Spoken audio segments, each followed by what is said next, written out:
We've all been to points in our life where we could have given up and just settled for what we had, but we've all got the attitude of never give up, because you never know what's going to come up next. It's more than just driving now, it's more than just getting to the finishing line first. There's a bigger thing happening at Team BRIT. Laying in bed in Queen Elizabeth Hospital with both legs missing, I never would have thought I'd have been doing anything like this. Your life's on the edge pretty much.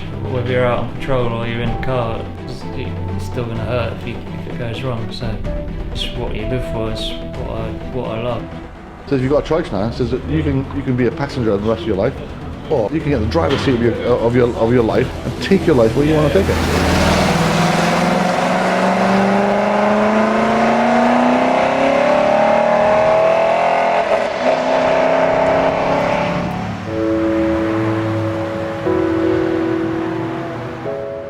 Motorsport simply isn't for everyone.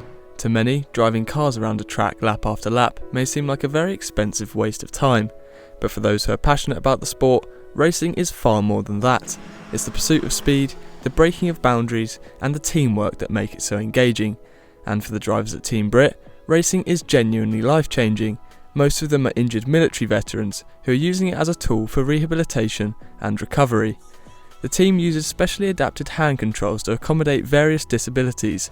Out on track, the drivers can then push themselves physically while recovering mentally. It's already come a long way and is en route to climb the racing ranks even further, hoping to normalise disability in motorsport. This is the story of Team BRIT.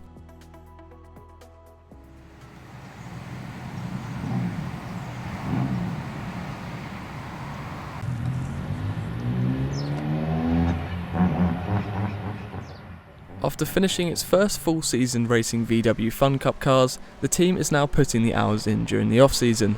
It's hosting one of its rookie days, a chance to introduce new disabled drivers to the sport and to give existing drivers more time behind the wheel. Ash Hall is one of the latest additions to the team. Yeah, it's been hard and fast, and the learning curve's been pretty steep. It's a bit of a shock to the system, to say the least, but it's well worth it. He served in the Royal Engineers for a decade and was injured in Afghanistan in 2010, losing both his legs after stepping on an improvised explosive device. And the last thing I remember was my head was clamped between the doc's legs. I had both arms out and people trying to get IVs into my arms. And the last thing I remember was just this big ass needle come straight over my chest, right into my sternum, and then that was it, like a switch. I was out. And nothing, absolutely nothing, till 9 days later when I'm halfway around the world in a hospital. He's now competed for Team BRIT, but he's been reminded that, in racing, you never really know what the next corner will bring. It was a track day rather than a test session, so there were other cars on and drivers on there of all abilities. Going into Cersei's like that at Brands Hatch, it's going flat out.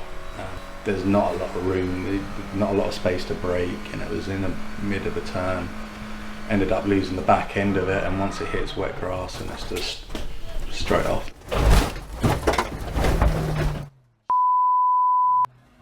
You lose pretty much all control of it. You just got to hammer the brakes and hope you come to a stop, and I did, but it took hitting the wall to stop the car.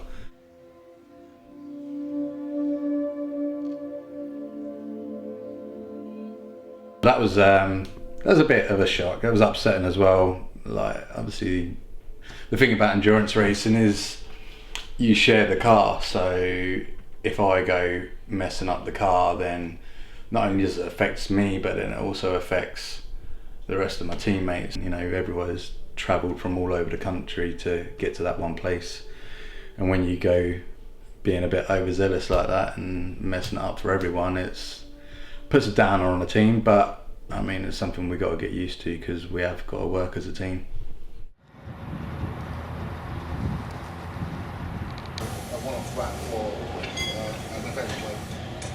Into the new year and a new car for the team, and with it new challenges. Motorsport offers a unique opportunity for the team to race against other drivers on an equal playing field, and this is made possible by complex hand controls, which the team are setting up today. Then we want the hand control system, just calibrating the brake here and the throttle here. And we're now setting up the gear change, so it allow the driver to brake on this side and change down on this side, or accelerate on this side and change up on that side, or just to configure it for different levels of disability. The step up from VW Fun Cup cars to GT machinery is a big one for the team, and that's one of the reasons why a former driver has returned to the squad.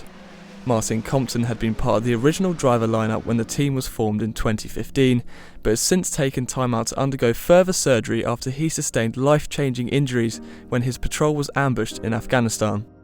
They detonated an IED, improvised explosive device, which blew the wagon in half, and unfortunately killing the 3 guys in it. And at that point I obviously couldn't go anywhere, and they then shot rocket grenades at me, which blew the engine up and engulfed me in flames. And somehow I managed to get out of that, and getting into cover I was then shot twice in the leg as well. The hardest thing from being in hospital to then leaving was looking in the mirror, feeling the same person inside, but actually obviously looking completely different. And that was the hardest bit. While over 500 hours of operations have healed Martin physically, it's been racing that has helped him to recover mentally. I got diagnosed with PTSD, and for me, racing's always given me that focus and the adrenaline and the teamwork that I was missing. People that know me obviously knew where I was in 2010, and to where I am now is completely different. So it is because of racing and the focus that I've got from it.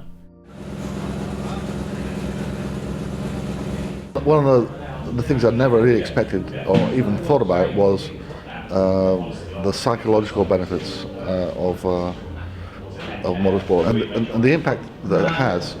The fact that the benefits of motorsport are greater on people with mental health issues than the guys with the physical injuries. You know, people with depression and PTSD and stuff. Is that, you know, you're down, and all you spend most of your day thinking about negative stuff. You're down, you can't seem to snap out of it. But if we say we got a race on Saturday, and it's Monday, and now you're thinking, oh, I've got a race on Saturday. It's like a kid waiting for Christmas. For Warren McKinley in particular, racing has had a substantial impact on his mental health. He had a motorbike accident while serving as a recovery mechanic in 2005, leaving him with a traumatic brain injury.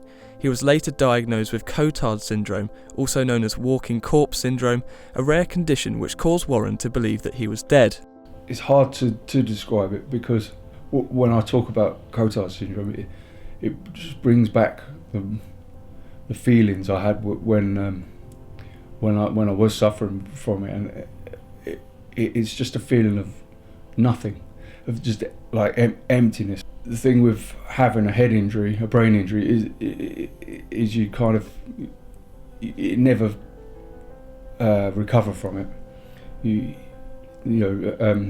The best way that someone explained it to me is just imagine that you go to work and you use the same road every day.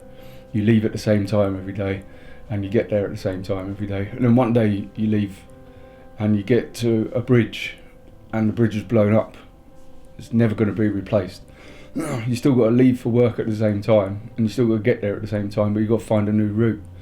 And basically it's like you have to do twice as much work to get to do the same things. For Warren, motorsport has helped him to recover mentally, and it's had a huge impact, giving him back a focus and a desire to succeed. If I could bottle up what happens to me in the racing car and transfer it into other aspects of my life, I'd be a lot more successful. And because it's when I jump in the car with my crash helmet on, the focus is you get into that zone.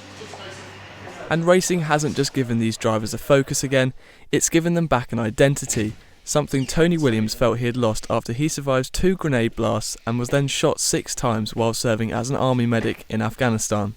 Being told that you're not going to walk again, you've got less than 5% chance of having kids, my whole world got turned upside down. I entered a very dark stage of my life 4 months into my my stay as a patient, and to the point where I'd have been quite happy not to be alive, because I was just in that much pain. One of the things that I quickly realised, now being just an injured veteran, was I've got no identity apart from being an injured veteran. So the fact now I'm in with a team of like-minded individuals where we're all comical and we like to take the mickey out of each other, but we've all got that competitive edge to win. We're a small family, we all can identify with each other, but we're all supportive of each other, we've all got each other's backs, and it's giving me that sense of self back that I didn't have after my injury.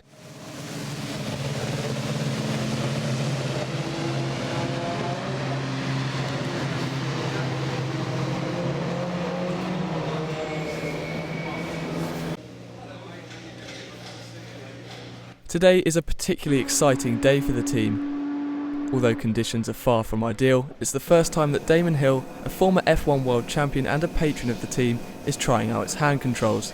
But it's not as easy as it looks. Well, it's very difficult because I've learned to use automatic shifting devices, and the paddles are normally used for changing gear are now accelerator and brake. So a lot of your automatic reactions, you have to suppress them, and it's very difficult when you get into a situation in a racing car, which you do quite often, where you have to suddenly react and you go back to what you always used to do.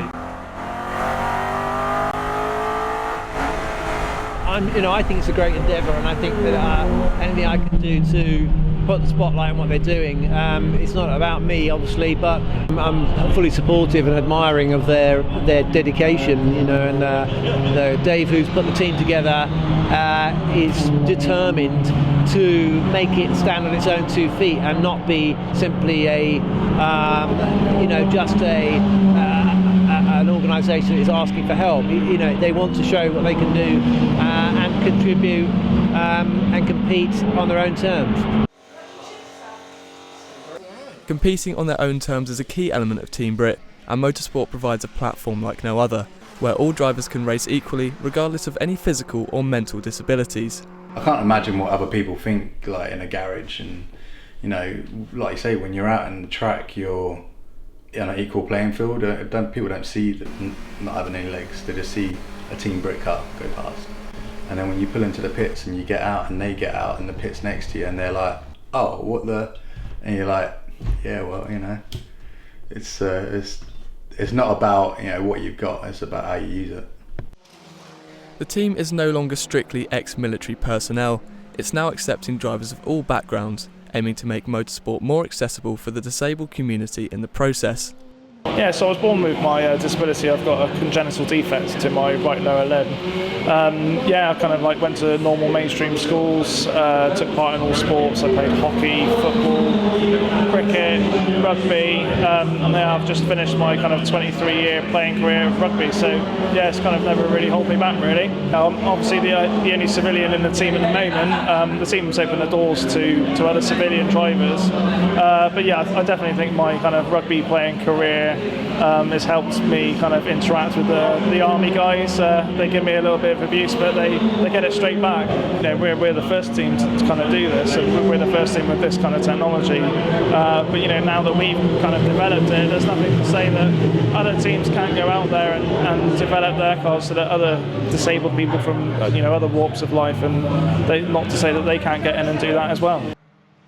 It's branded itself as the most inspirational team in motorsport, and it's certainly one of the most ambitious.